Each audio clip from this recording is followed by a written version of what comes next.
ये सपा बसपा का सुपड़ा साफ हो गया है और कांग्रेस पार्टी दूरबीन लेकर दिखाई नहीं पड़ती है भाई।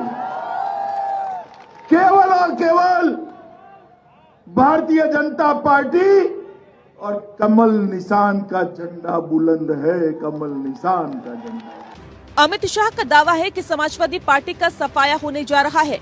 अब सपा के खिलाफ हमले के साथ राष्ट्रवाद की भी दुहाई दे रहे हैं। अमित शाह ने सीतापुर में मतदाताओं से जाति धर्म से ऊपर उठकर लोगों से भारत माता के नाम पर वोट देने की अपील की। चुनाव का आपका वोट उत्तर प्रदेश के भविष्य के लिए आपको देना है, ये बात कभी भी मत भूलना। ये आएंगे, बात करेंगे, अगड़े की करेंगे, पिछड़े की करेंगे, जाति की करेंगे, धर्म की तो करेंगे ही करेंगे, मगर मैं आपको कहता हूं ये सबसे ऊपर उठकर मोदी जिंदाबाद का नारा और मन में भारत माता की तस्वीर लेकर कमल के निशान पर बटन दबाइएगा। वहीं योगी आदित्यनाथ तो अखिलेश यादव को माफी मांगने की नसीहत देते हुए समाजवादी पार्टी का आतंकवादियों से रिश्ते का आरोप लगा रहे हैं। अहमदाबाद के सीरियल ब्लास्ट में 38 आतंकवादियों को सजा दी। उत्तर प्रदेश के भी उसमें से कुछ आतंकी थे और उनमें से एक आतंकवादी का परिवार तो समाजवादी पार्टी के राष्ट्रीय अध्यक्ष के साथ समाजवादी पार्टी को वोट मांगते हुए देखा है हमने। समाजवादी पार्टी का प्रचार कर रहा है। आप अनुमान कर सकते हैं सपा नई हवा है, वही सपा है। योगी ने पिछली सरकारों पर बिजली के बहाने मुहर्रम और शिवरात्रि में फर्क करने का भी आरोप लगाकर पिछले चुनाव में शमशान कब्रिस्तान की याद ताजा कर दी। 2017 में प्रधानमंत्री नरेंद्र मोदी ने कहा था कि कब्रिस्तान और शमशान में फर्क नहीं किया जाना चाहिए। इस बार पीएम मोदी ने चुनाव का रुख मोड़ने के लिए अहमदाबाद धमाके मामलों के आरोपी को समाजवादी पार्टी से जोड़ने और साइकिल को आतंकवादियों की पसंद बताया। अभी 2 दिन पहले ही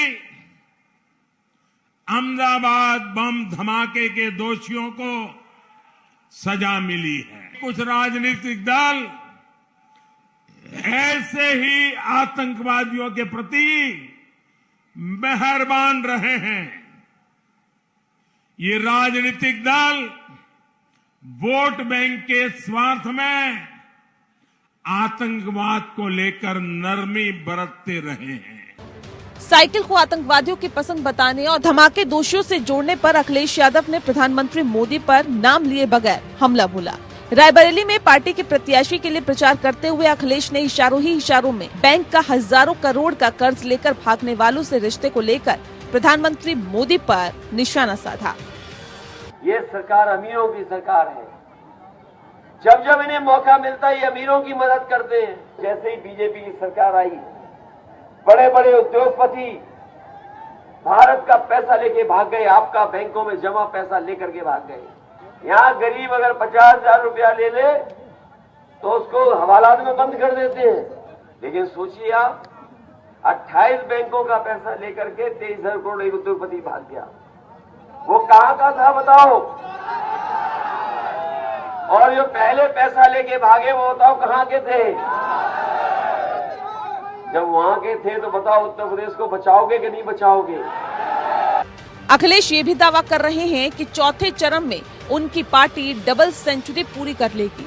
वहीं कांग्रेस अध्यक्ष सोनिया गांधी ने रायबरेली के लिए वर्चुअल रैली करते हुए बीजेपी पर बेरोजगारी, किसानों और आवारा पशुओं की समस्या के साथ मनरेगा का बजट कम करने का आरोप लगाया।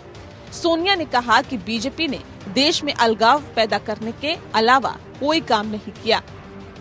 हमने मनरेगा जैसे कानून बनाकर आपको रोजगार का अधिकार दिया, लेकिन अफसोस की बात है कि ऐसे संकट के समय नरेगा का बजट बढ़ाने के बजाय कम कर लिया गया। आपने 5 साल ऐसी सरकार देखी जिसने आपके बीच अलगाव पैदा करने के अलावा कुछ काम नहीं किया। सोनिया ने आरोप लगाया कि 12 लाख सरकारी पद खाली पड़े हुए हैं लेकिन सरकार युवाओं को नौकरी नहीं देना चाहती है। वहीं कांग्रेस के पूर्व अध्यक्ष राहुल गांधी ने भी मणिपुर में मतदाताओं से पीएम मोदी से बीजेपी के वायदों को लेकर सवाल पूछने की नसीहत दी। नरेंद्र मोदी जी 2014 में बहुत वायदे करते थे।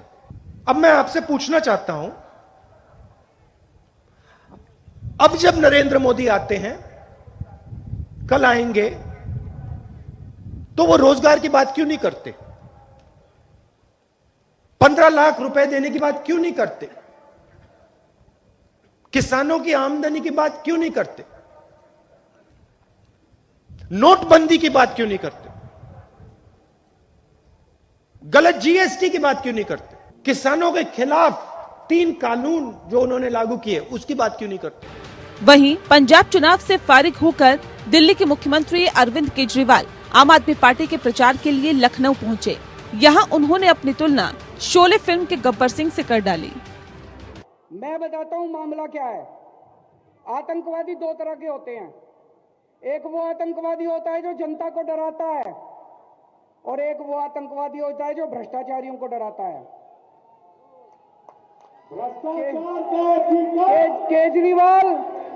केजरीवाल वो आतंकवादी है जो भ्रष्टाचारियों को डराता है। वो शोले पिक्चर में डायलॉग है ना, जब 100 मील तक बच्चा भ्रष्टाचार करता है तो मां कहती है बेटा सो जा, नहीं तो केजरीवाल आ जाएगा। बहरहाल बीजेपी जहां हिंदुत्व, हिंदू मुसलमान, राष्ट्रवाद और आतंकवाद के इर्द गिर्द प्रचार कर रही है, वहीं विपक्षी दल मोदी योगी सरकार को बेरोजगारी, महंगाई, किसान और युवाओं की समस्या को लेकर घेरने की कोशिश कर रहे हैं। जनता जनार्दन को किसकी दुकान के पकवान पसंद आते हैं, ये 10 मार्च को पता चलेगा। Bureau report, APN।